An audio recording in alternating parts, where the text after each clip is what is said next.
Welcome to Press On Podcast with Mike Woodruff, where Mike and invited guests share insights to cultivate a biblical perspective and thoughtful resilience in challenging times.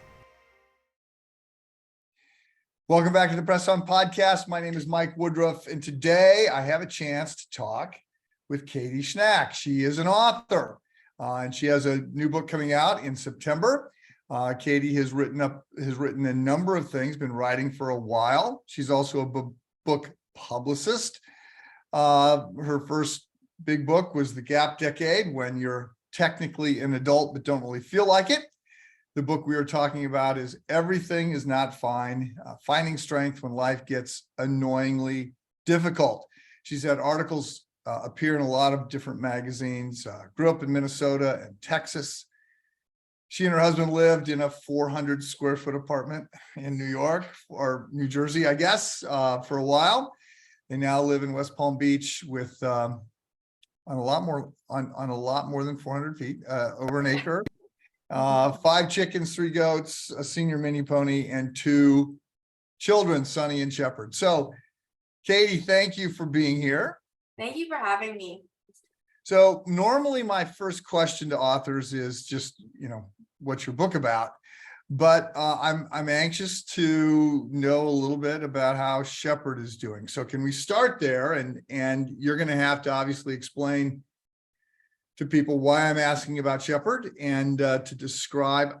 I don't know whether it's pronounced Vactoral. Yeah, that's right. Yeah, I know. So a lot of my book, Everything is Not Fine, deals with our medical journey with our son, who was born with a very rare condition called Vactoral Association.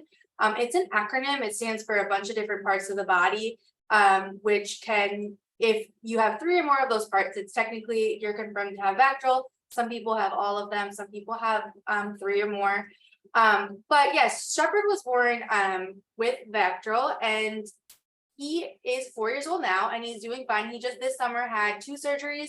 Last summer he had spinal cord surgery. We're still dealing with kind of everything as it comes, but that was kind of just the main heart behind why I wanted to write Everything is Not Fine, because as I was walking through this journey of kind of understanding his diagnosis, it was also right in the middle of COVID, where we really kind of got into the meat of it. I was just really grappling with, what do you do when there's no end to your suffering in sight, right? Like if you have a child with a permanent disability or differences, or if you're going through a pandemic when you never ever know when it's going to be over, like how do you find joy within that? But yeah, so that's kind of the heart of it, but he is doing good in all sense of the word, and we're kind of just taking it day by day, as any parent with a medically challenged child does. So. Yeah, well, I got to tell you, I'm not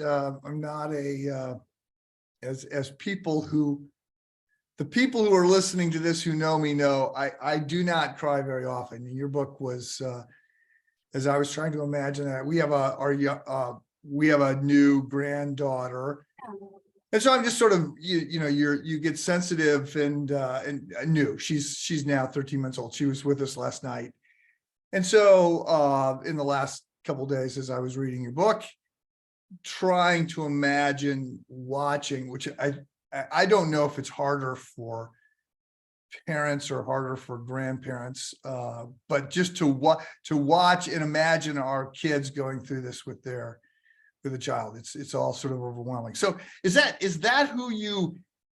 how you would describe this book? Is that you're writing, processing your own sort of challenges?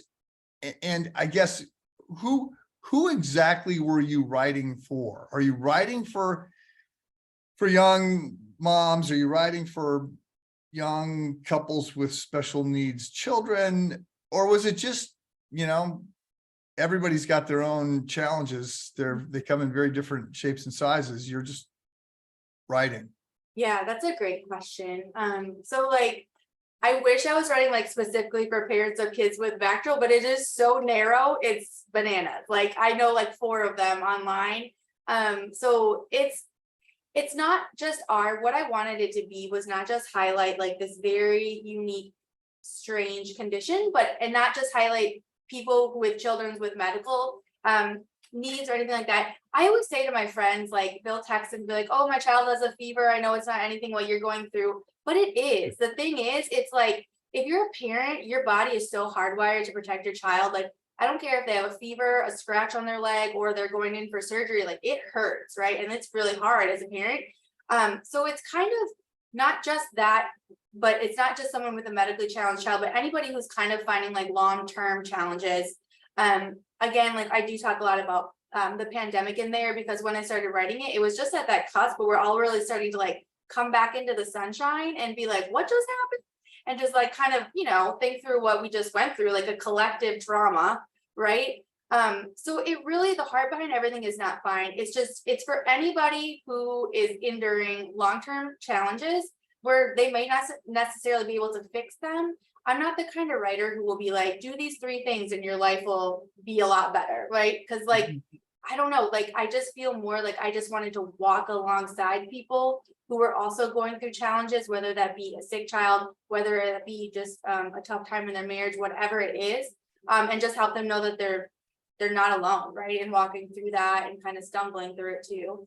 So it's really just for anybody, anyone facing hardships, and grappling with their faith, grappling with, you know, how to keep going the next day, no matter what degree that falls under. So you say, I mean, you have a chapter, I don't know if this was the title, but this was obviously one of the taglines, don't make it a thing until it's a thing. Mm-hmm. Which I thought, I mean, you had your book has got a lot of, you know, punchy little statements like that, you know, being a joy vampire, hiding behind houseplants, whatever, boss moves. So the one that I thought had real, just had some gravitas for me. Don't make it a thing until it's a thing.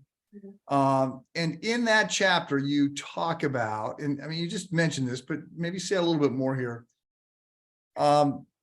Learning to live in the space when you realize it might not ever get easier, and that's okay. Mm-hmm. Yeah, so it's kind of twofold. Those are 2 things that people in my life spoke into me when we were early on in our medical journey. The first, don't make it a thing till it's a thing, was from my aunt. She had 2-pound preemie twins back in the 80s. And like, as a parent now, looking back, like I finally am able to realize like, wow, like that is crazy and scary. And 2 pounds, like, you know, like I've known my cousins my whole life, but like now as a mom, I'm like, oh my goodness, it really kind of clicked. But she would tell me, like, so people were saying a lot of things when we were first getting diagnosis for Shepherd and all of these things, but like she was the one who's kind of really walked through it before. And she just said, just don't make it a thing until it's a thing, which that means like when I'm driving to a doctor's appointment, there's a million things. I'm like, they could say this, they could say this, they could say this, but also Mike, they could say everything's fine. You know what I mean? And like, that's also a possibility. So my husband and I, we actively kind of like fight for that now, to like battle against our own minds and thinking like all of the what ifs and being like, okay, right now it's not that, like it could be, but it could not be. And just kind of live in that as much as we can, to try to hold on to as much peace as we can until we really know that final outcome. So we just really try to not make it a thing till it's a thing. And that can be with anything, right? Like our car broke down last week, like immediately we're like, oh my gosh, this is going to be a nightmare. It was fine. Like it worked out. And so like, I think so much of our energy is put on preemptively worrying about things when you don't have to. And so that, and then the other part of that was something that somebody I connected with in the Vector community online. She said something to me and it was really freeing for me, because we at a point we're like, oh, like maybe, you know, Shepherd can be like fixed and everything will be okay and whatever, but it's not that. Like the nature of his condition is just like something could pop up at any time and we could be back in the hospital or back doing surgery. And so like, and what she said was like something when she was talking about her own child was like, it might not ever get easier, but you can get used to it.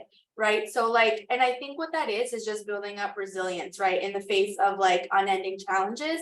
And just looking at how far my husband and I have come in terms of parenting at this kind of extreme level, like it still is really, really hard to go to a doctor. We have like a tiny little sleep study for him this week and we're still feeling anxiety over it. Right. Like, but we're used to it. Like we know what to do. We have processes in place. We're like, okay, well, let's do this. Let's trust in the Lord. Let's ask our people to pray. And like, so it's not easier for a parent heart sometimes, but you can get used to it and you can get stronger. So you talk, I mean, you talk or you write, I guess, in the book about several of the ways that you are coping or processing, managing the challenges, the stress. And one of the things you talk about is a friend, a neighbor, Melly, is that how you say her name? Yep, Melly, yep. Melly the firefighter. So Melly becomes a good friend, and you talk about that, which is fun. I'm always telling people they need 2 a.m. friends. You need somebody who not only could you call at 2 o'clock in the morning if you needed to, but if you didn't call them, they would say, how could this have happened and you didn't call me? Like I'm always saying that, or she always does that to me. She'll tell me something. I'm like, why didn't you call me? Like, right. Yes, I love that, Mike. I love that. Well, so I'm and as a pastor, I see just the dramatically different kinds of outcomes when somebody gets knocked down, and we're going to get knocked down. I had a big medical event 10 years ago, and I'm alive because of my family and friends. But one of the things, the psychiatrist came in at one point to see me because he said 80% of the people that have what you have get depressed, but I don't think that's going to happen to you. And I go, oh, why not? Because I'm just noting your support system. It's obvious who's coming in and how many people are caring for you. And there's times I go to the hospital and I'm calling the church was an afterthought. There's the small group is there, friends are there, neighbors are there, families there. There's so many people there. It's like, yeah, okay, my work here is done. I'm not needed. There's other times when I think, okay, I'm likely the only one that's stopping by today, and I'll be the only one stopping by tomorrow. And you know what the outcomes are going to be. So I love the friendship that you have.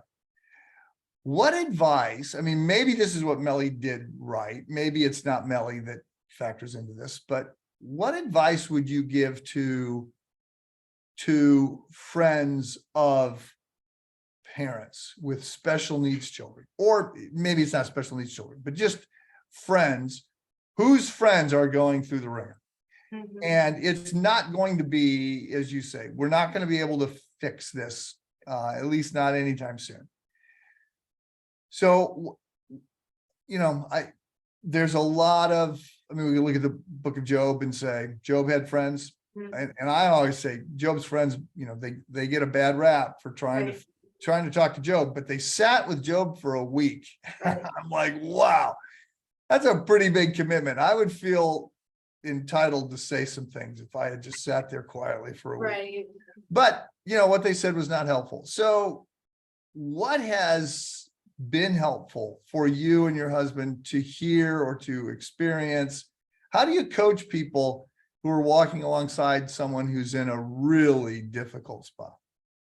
That's a really lovely question. I've also had some really close people in my life pass away, and the kind of like grief we felt when dealing with kind of, understanding what we're dealing with, putting my son through surgeries. I always think of that grief when my best friend died when I was young, because it's like, I don't know, it's like these things that people walk through that cannot be fixed, right? So like you're saying, you want people that you care about, like they naturally want to try to fix it and help it. But then when you're faced with something that just can't be fixed, sometimes they just don't know what to do, right? But like, I know like for Melly especially, it's just being there, like at 2 a.m. if needed, just listening, right, is just been so important. Also too, like my group of ladies at my church, like when we went to Shepherd's first surgery, just completely like meal trains, like giving us like presents for him in the hospital, just like things like that. When you can't fix something, you can walk alongside somebody, and I think that's what it is. And the things that have been like the most off-putting is when people are in my ear trying to like, give me those like well-meaning Bible verses or like things that we've all heard a million times as Christians. But it's just, when your heart is so broken and so, that there's nothing you can do for the foreseeable future to fix that. Like, it's not like those are kind of weak band-aids, right? So just being there and being able to let me like lament and like talk and just, being sad along with me, I think it does more than people can realize. How old is your daughter? She's 7. Okay. Mhm. So you're in the, I mean, you take away Shepherd's specific challenges. You've got another 10 years of, I think we used to call them when we were there, I mean, Right. I'm 60. Mhm. When we were there, we called them the 3 M's, marriages, mortgages, and minivans. And it was, That literally describes my life right now. yeah, It is. and it does. I mean, I say to parents who are just going through, there's no downtime. There's, all kinds of things are going on, and you're usually in a phase of your career which it's taking a lot of time. Mhm. You don't have much money. Kids have got all kinds of practices and rehearsals and homework and other things. There's a lot of this that just gets easier. There's a lot of it that gets easier. But as you're saying, some of it doesn't get easier. And we need friends, and we need the right perspective. Mhm. So I was intrigued by your discussing about the writing life and the dramatic contrast between what you expected the writing life to be like and what it is, and what it is, because you've got a nice, quiet, reflective time period with a cup of coffee that you sit down and you Right. can gather your thoughts. And it's not like that. And I am aware, in part because pastoral ministry in general is, it's supposed to be this reflective life, and I try to fight for being more reflective than most. But yeah, it's just it's meetings and budgets and performance reviews and scheduling, and I had a friend who single, and he would always call me and say, hey, this book, and he'd mentioned some book that he'd just read. And I knew of the title of the book, but I had not read the book. And he goes, you haven't read this book? And I go, no. He goes, how could you not have read this book? And he painted houses. Single guy, painted houses. And he would always talk about his, 2-hour quiet time, and, how he had spent, 3 hours reading this book the last night. That sounds really lovely. Yeah. And I'm like, dude, I'm trying to figure out if the van with the youth group has insurance when it goes into Mexico. That's what I'm doing. Right. And I don't think it does. So I'm not done figuring out what we're going to do. So there's that. But I really was, I guess I would say my attitude changed when I realized that C.S. Lewis's life, which I envisioned, he was a bachelor, and I don't want to be single at all. No. I love my wife, and I'm not, but when you got young kids, and it's crazy, and it's loud, and your stuff is always getting trashed, and I thought C.S. Lewis, he's this Oxford professor, he sits around, drinking coffee, talking with smart people, writing books and rewriting them. Right. Well, that wasn't actually his life at all. I mean, he was caring for Mrs. Moore, who was, a very difficult person to be around. His brother was an alcoholic. He didn't get tenure at Oxford until he was in his 60s. So he's grading papers all the time. I mean, it was just very hard. And he wrote in the gaps.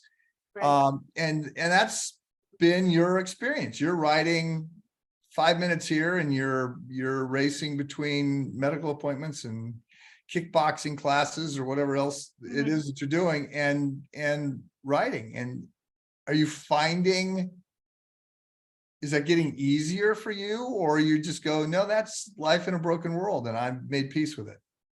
I think that is life in a broken world, and I think it's important to make peace with it, because I feel like when you feel called to something, especially called something by God, right, there's going to be so many things that are easily to distract you, right, from what is your calling. I have a million things that I could put in front of, writing, or what I feel like is my ministry in a way. A million things, like you're saying, like just hearing you talk about like life. I'm like, yes, that's my life. And it's so refreshing to hear it from a perspective like that. Cause I'm like, I forget sometimes how crazy it is because we get so entangled in it. Right. But I feel like there's always 1,001 excuses that you can put in front of what you feel like you're really called to do. And it never is gonna, you're never like, I think back when Kyle and I didn't have kids and, you know, like there was still things that was distracting me from writing or doing what I felt like I was called to do. So when is it going to change? Never. Like never. When I'm retired, well, maybe then I'll be distracted by my grandkids. Like, I don't know, you know, so I feel like you need to accept that and really like seek after what not only feel called to do, but what kind of just brings joy to your life. The reason that I wrote about that particular thing in the book, because when I had been wanting a book contract, I wanted to write a book for so long, like 10 years, I was working towards it.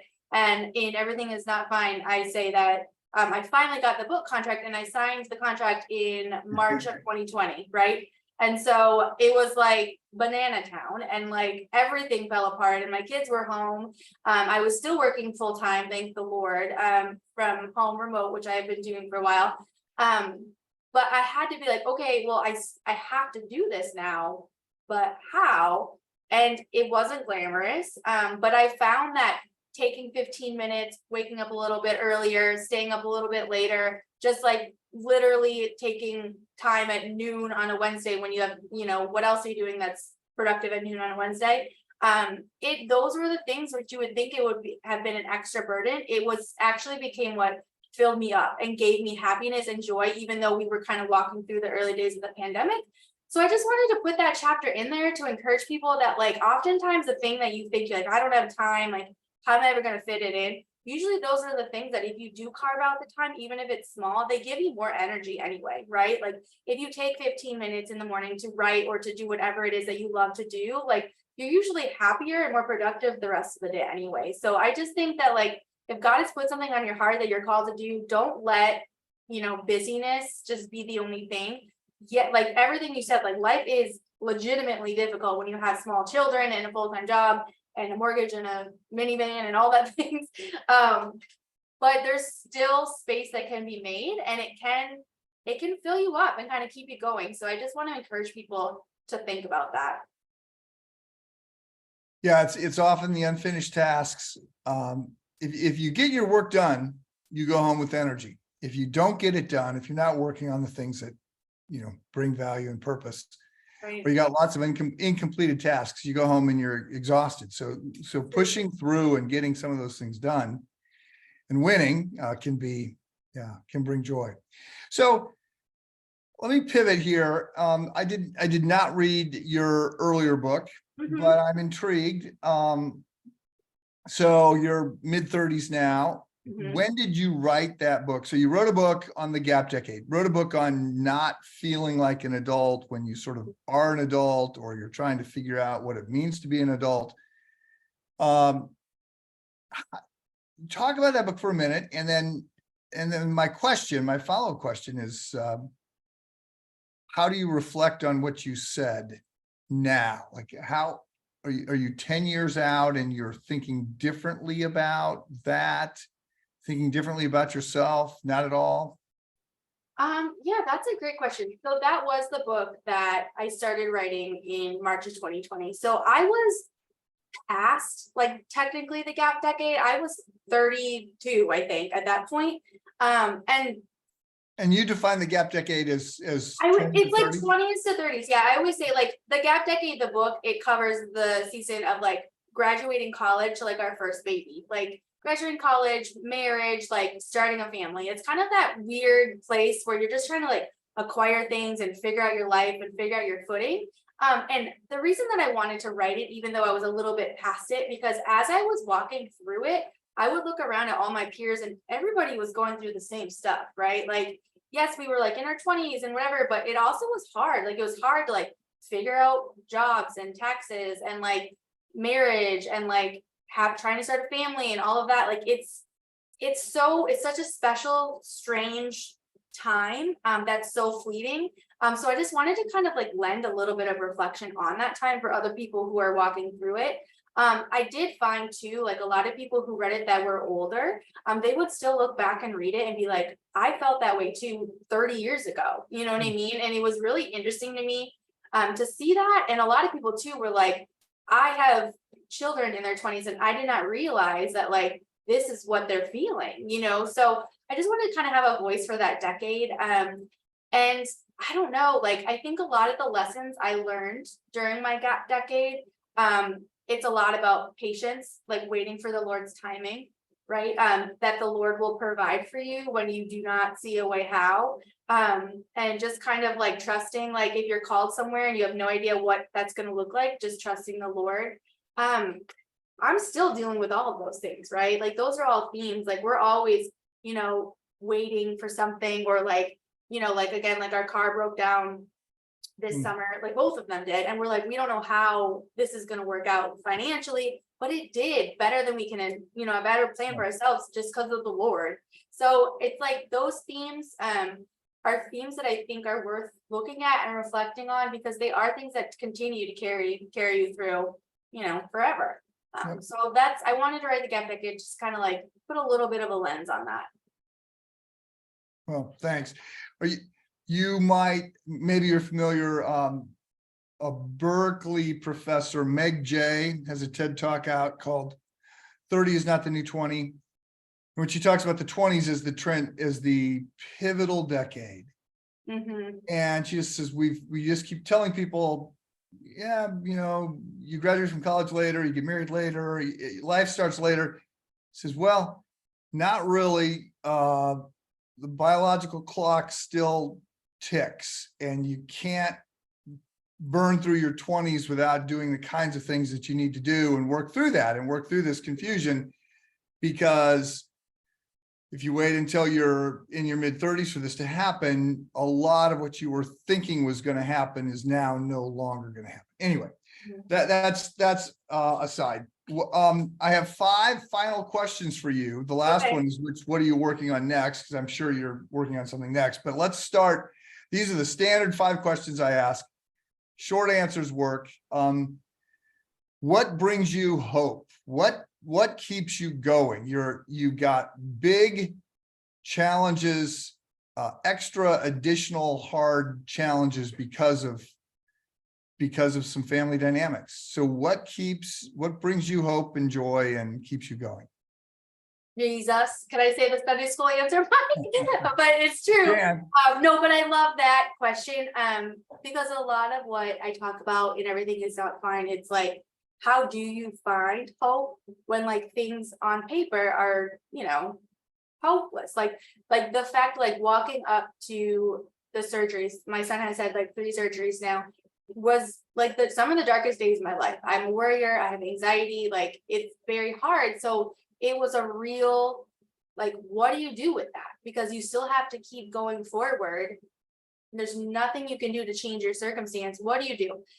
So I think just like at those moments, and I say in like the last chapter, right before my son's spinal cord surgery, like I felt like I was at the very bottom of my bucket, right? Like I was like, I feel horrible. I am terrified. Like there's nothing, like I'm at the bottom here. But like I saw Jesus so clearly there in that moment. And what gives me hope now is knowing that like I was at what at that time was my lowest, and he was there. There's nothing he's not going to be there for me for. And so like I know that whatever it is that's next, it's not going to be easy. Like honestly, Mike, like this summer with these 2 knee surgeries, they were harder than the spinal cord surgery. And I had to grapple with my faith with that and being like, yo, I thought we were done with all this stuff, but we're not. But yet, like, despite now that we're on the other side of that, like the Lord has shown up, the Lord has brought me through, the Lord has literally helped my husband and I just get up in the morning and, you know, parent and just do all the things we have to do. So it's just Jesus, like, because things can get really grim, and if you might not always feel like, you know, sometimes you might be a little frustrated with the Lord, but he's always there and he's shown his faithfulness time and again. So that's it. Just the Lord. Got nothing else. So what if anything keeps you up at night? You say you're a worrier. Well, What is it? melatonin Pardon? helps not keep you up at night anymore. That is a great question too. I do in Everything Is Not Fine. I have this section where I talk about I literally like as we would like this was early on in Shepard's life. He was under the age of 1 and we were at cardiologist appointment, like just as does he need heart surgery? Like that's what we were trying to figure out, right? Which is a lot, right? For your tiny little baby.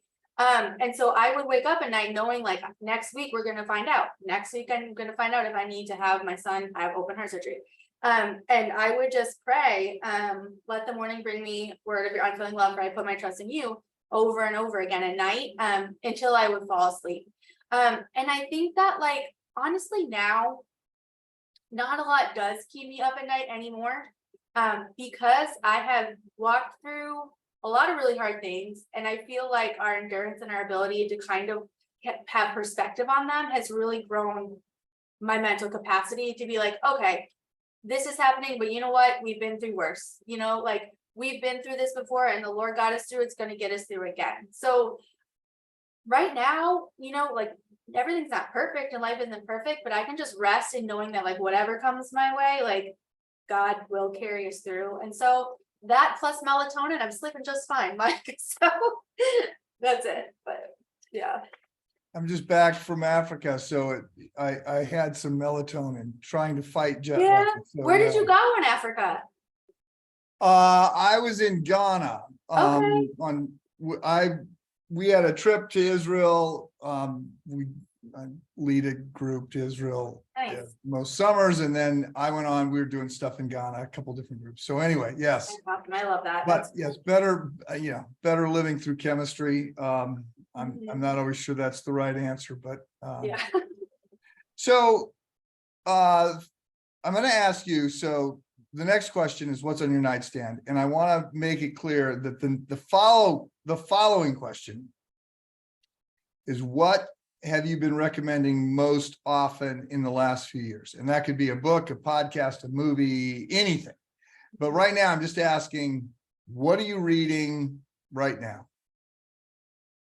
I wish it was something like profound and, Right, we wish it was Tolstoy. We wish it was It's something not. profound. Yes, Man, right. I'm loving, listen, I am obsessed with my Kindle, okay? Like my whole family goes to bed and I'm just sitting there reading my Kindle in the dark. Like I am a huge reader and like my husband is not at all. And he's always like, it's just blows his mind how many books I've read. He's like, I read Harry Potter 10 years ago and that's it. But I just like to read thriller novels. And I think that's okay because, Yep. sometimes we need a little entertainment escape. So I've just been enjoying, it's been a summer of just thrillers. At night, so both Sherry and I are big readers, and at night, it's almost always fiction, Yes. and it cannot be anything that I'm inclined to pick up a pen and underline something. Right, and because then go, you're thinking about it all. right. Yeah. This is an illustration for this talk or this book or whatever. Mhm. If I start looking around for a pen, then that's like, this book has got to get off my nightstand because I want to read a novel. Yes. Exactly. Absolutely. Yeah, 100% and with you on that. And I think there's different seasons, right? Like there's times where I'm like so inspired and want to like, self-help growth, all that. But right now I'm just like, I just need a little distraction. That's all. Yep. Little Yep. relaxation. Well, so what have you been recommending most of all? Again, book, podcast, movie, anything you're like, people need to know about this. I'm handing this. Yeah, I did an interview yesterday or the day before with Phil Ryken, the president at Wheaton, and he's been recommending a book called Finding Faith and Energy in the Face of Dementia. Oh, He says, wow. I've got so many people now whose parents or Right. spouses have dementia. He goes, I just found an incredibly helpful book. So he said, he's written 50 books. He goes, there's nothing that I'm researching. It's not my PhD field, but that's what he's recommending. So anything, maybe yours is about kickboxing or, raising pigs or whatever it is that you get going. I am recommending to everybody to get pet pigs. That is true, Mike. They are the best and most intelligent animals I've ever owned, and I'm obsessed with them. But I don't, man, that's such a broad question. You know, I used to be so podcast obsessed. I kind of got over it. I don't know. Like I kind of like it's kind of the same thing. It's like different seasons of life. I think you just need to consume different things. And right now for me, like it's nothing that's profound. It's literally like Kyle and I need 20 minutes at the end of the night to watch Josh Gates treasure hunting shows or like nothing good, you know, like I don't know, like I can't really stomach right now, like things telling me what to do and how to do when I'm just trying to live, you know what I mean? So Okay. I'm recommending. Final question. Yeah. What are you working on next? Do you have another book project that's developing? I love that question too. So Kyle and I actually just decided that we're gonna just self-publishing, so no big hoopla, but there are literally no children's books about bacterial association. So, and my son, he's 4 now, and he's asking me, why do I have to go to the doctor all the time again? He's like, why doesn't Sonny have to go and I do?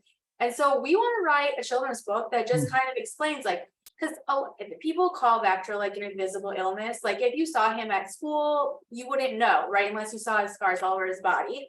But he has gone through so much. And so we want to have something for parents that they can just read, and it's going to be fun and superheroes, like whatever, but just to explain to their child and their siblings, like, this is why, this is how God made you, this is why, and like, it's going to be okay, you know? So we're working on that, just a little children's book. So Great. We'll see how co-authoring goes with my husband, but we'll see.